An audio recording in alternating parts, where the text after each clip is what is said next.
Hello guys, once again welcome to the Art Star classes. And today we will discuss about one of the most important chapter of economics, money and banking. First of all, we will discuss about money. As we know, before the invention of money, there was the barter system in which people exchange goods for goods. The system was quite difficult because, for example, if someone wanted to sell their house and move somewhere else, what would they carry with them? Animals. But if those animals died on the way, what would they do? The point is that at that time, double constituent of want was required, which made the system very difficult. But nowadays, due to invention of money, our life has become very easy. It means trade has become very easy. Nowadays, easily we can sell goods to any person and buy goods from any person. आज हम आसानी से किसी को अपने goods को बेच भी सकते हो, खरीद भी सकते हैं। और ये किसकी वजह से पॉसिबल हुआ? मनी के इन्वेंशन की वजह से। एक्चुअली गाइस, मनी आज लोगों के लाइफ को ईजियर बना दिया, आसान बना दिया। आज मनी के इन्वेंशन की वजह से हम अपने गुड्स को किसी भी कंट्री में बेच सकते हैं और खरीद भी सकते हैं। तो एक्चुअली ये काफ़ी, जो before the invention of money, ये काफ़ी डिफिकल्ट सिस्टम था। लोगों को मैनेज करने के लिए बहुत प्रॉब्लम होता था। लाइक लोगों को वेट करना पड़ता है। सपोज आपके पास वीट है और हमें ग्राम चाहिए, तो हम उस बंदा को ढूंढेंगे जिसके पास ग्राम है और वो क्या चाहता है, वीट चाहता है। तो इसमें डबल कॉन्स्टेंट ऑफ वांट्स की रिक्वायर्ड था और इसलिए काफ़ी कॉम्प्लिकेटेड सिस्टम था क्योंकि उसमें ढूंढना बहुत मुश्किल था। टाइम टेकिंग था, टाइम कंज्यूमिंग था, प्लस में सर्चिंग कॉस्ट ज़्यादा था। लेकिन नाउ आज मनी के इन्वेंशन से हमें वेट नहीं करना पड़ता। हम इजिली में मार्केट में जाते हैं और मनी के थ्रू कोई भी गुड्स को खरीद सकते हो, बेच सकते हैं। तो इसलिए मनी ने लोगों के लाइफ को ईजी बना दिया। तो फर्स्ट ऑफ ऑल हम देखेंगे कि मनी का मीनिंग क्या है। तो money is anything that is widely accepted as a medium to exchange goods and service. Money कोई भी चीज़ जो वाइडली एक्सेप्टेबल है, जिससे हम गुड्स एंड सर्विस को खरीद सकते हैं, बेच सकते हैं। और इस मनी ने क्या किया, इट रिप्लेस बार्टर सिस्टम। इसने क्या कर दिया, बार्टर सिस्टम को रिप्लेस कर दिया and help make trade easier. और इसने ट्रेड को इजियर बना दिया। एक्चुअली अगर मैं फंक्शन ऑफ मनी की बात करूँ तो पहला प्राइमरी फंक्शन हमारा कि मीडियम ऑफ एक्सचेंज। हम मनी के इस्तेमाल मीडियम ऑफ एक्सचेंज के रूप में करते हैं, गुड्स को खरीदने और बेचने के लिए करते हैं। Use to buy and sell goods and service. हम गुड्स एंड सर्विस को खरीदने और बेचने के लिए इस्तेमाल करते हैं। Measure of value provides common standard to measure worth. Like एक कॉमन स्टैंडर्ड प्रोवाइड करता है जिससे हम गुड्स को मेजर कर सकते हैं इसकी वैल्यू कितनी है। एक जब गाइस बार्टर सिस्टम था तो उसमें कोई मेजर ऑफ वैल्यू नहीं था। लाइक ये काफ़ी मुश्किल था। इसलिए वो डिपेंड करता था उस सेलर पे कि वो उस वस्तु का प्राइस क्या रखेगा। लेकिन आज हर एक चीज़ का एक मेजर ऑफ वैल्यू है, स्टैंडर्ड वैल्यू है। तो आसान है ना। Now we will go for the next point, store of value. आज हम money can be saved and use in the future. Money को हम सेव कर सकते हैं और फ्यूचर में इस्तेमाल कर सकते हैं। लेकिन उस समय क्या था कि हमारे पास ग्रेन्स होते थे, तो ग्रेन्स को हम काफ़ी लंबे समय तक सेव नहीं कर रख सकते थे क्योंकि वो स्पाइल हो जाएगा, खराब हो जाएगा। लेकिन आज मनी को हम सेव कर सकते हैं और फ्यूचर में काफ़ी लंबे समय तक इस्तेमाल कर सकते हैं। अगर आप इस्तेमाल नहीं कर पाते तो आपके बच्चे इस्तेमाल करेंगे। You can save in money in to the bank also. आप बैंक में सेव भी कर सकते हैं। Standard of deferred payment use for future payment of केट। आज हम मनी के इस्तेमाल फ्यूचर पेमेंट के लिए कर सकते हैं। लाइक अगर मान लो सपोज आपने 1 लाख लोन लिया है और 10% के इंटरेस्ट से लिया है, तो आफ्टर 1 ईयर यू नो कि हमें कितना अमाउंट पे करना है। तो 1 लाख का 10% कितना होता है, 10,000। तो इसलिए हैव टू पे 1,10,000। बट दैट टाइम उसमें क्या था, ये काफ़ी मुश्किल था। उसमें अगर मान लो हमने किसी से हमने अनाज लिया है, तो आफ्टर 1 ईयर उसे कितना पे करना है, ये काफ़ी मुश्किल था। इट मीन्स ये टोटली किस पे डिपेंड करेगा, वो सेलर पे डिपेंड करेगा। तो उसमें standard of deferred payment possible नहीं था, लेकिन आज पॉसिबल है।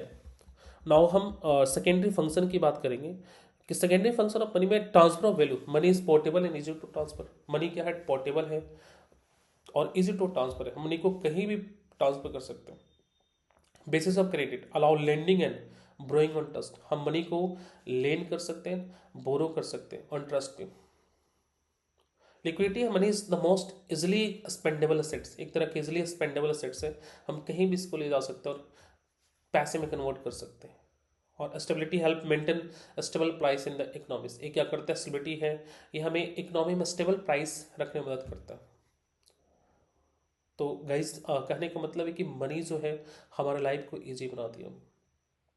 आप सोच के देख सकते हैं कि जब मनी का इन्वेंशन ही था उस समय लोगों को कितनी समस्याओं का सामना करना पड़ता था, लेकिन आज because of invention of money our life has become very easy. Now we will discuss about characteristic of qualities of money. You can see acceptability है, everyone accept it, nobody can deny it, कोई भी इसे deny नहीं कर सकता.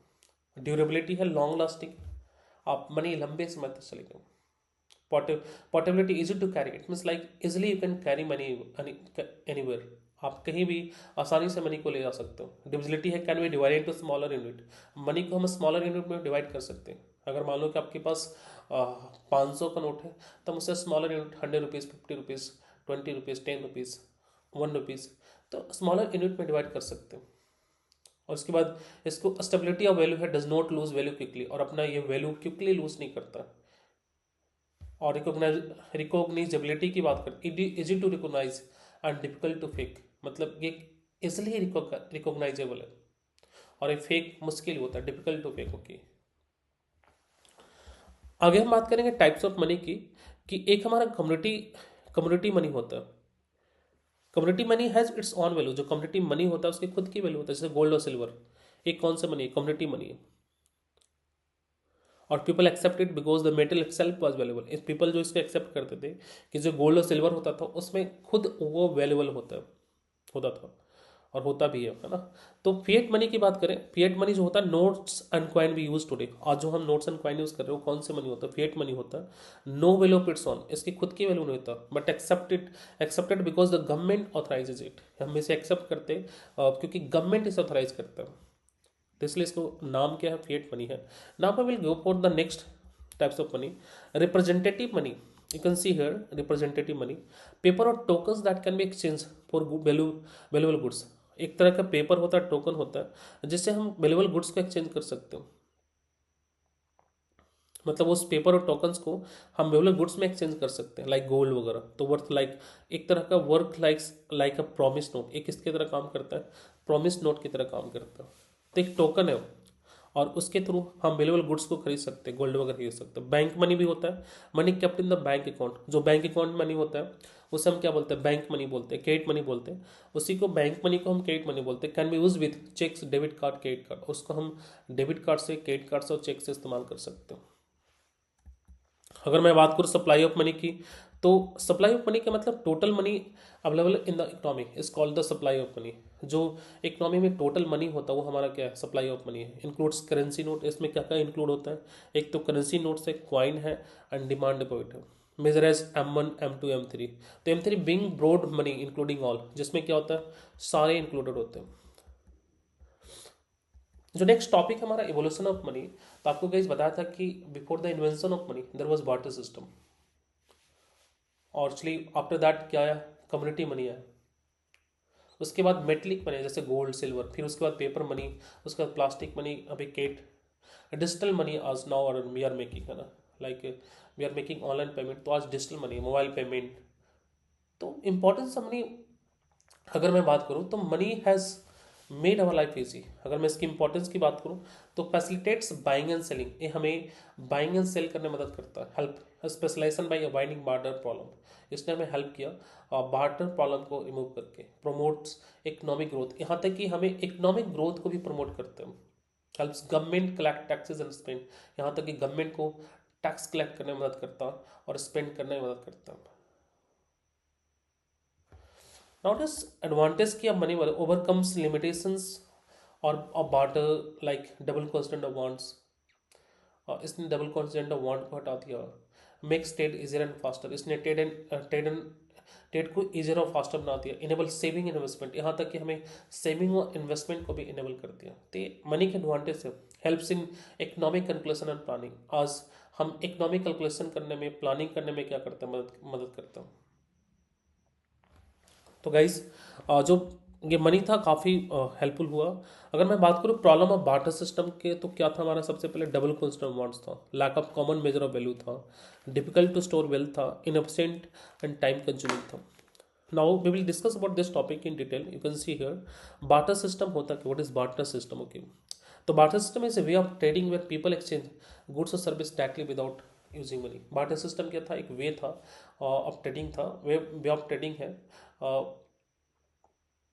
Where people exchange goods और service directly without using money, जहाँ पे पीपल गुड्स एंड सर्विस को एक्सचेंज करते हैं डायरेक्टली विदाउट यूजिंग मनी, बिना मनी के यूज़ किए। जैसे farmer exchanging wheat for a carpenter furniture, जो जैसे एक फार्मर क्या कर रहा है कि कारपेंटर के फर्नीचर के बदले वो क्या दे रहा है, उसको वीट दे रहा है। तो दिस इज व्हाट, ये एक तरह का बार्टर सिस्टम था।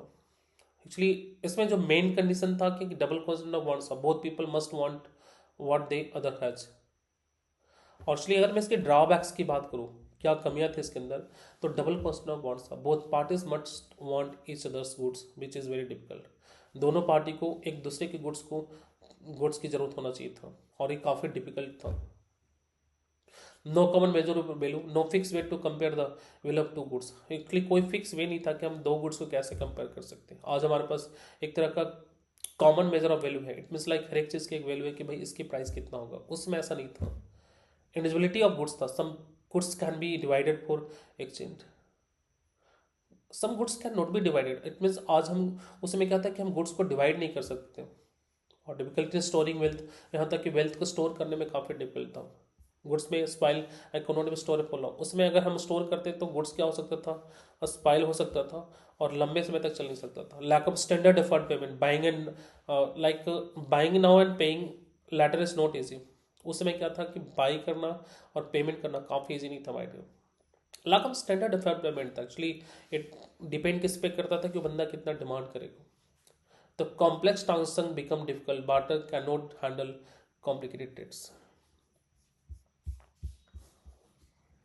तो guys, I will tell you, actually agar if you have any problem you can comment on my channel, okay? I will try to solve in the next video. Thank you so much.